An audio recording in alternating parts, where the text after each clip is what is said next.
So meron po tayo in-install dito na high pressure. So ayan. Ngayon iti-testing natin yung kanyang apoy.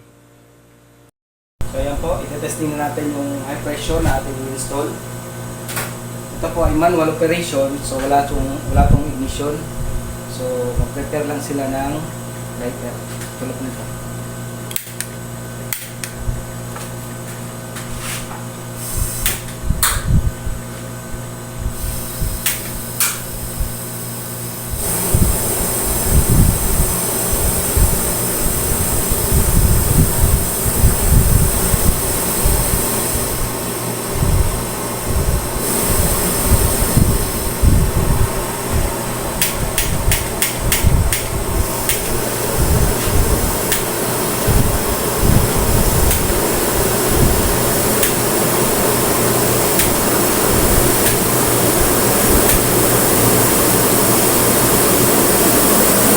So yan po, yung ating mga high pressure burners.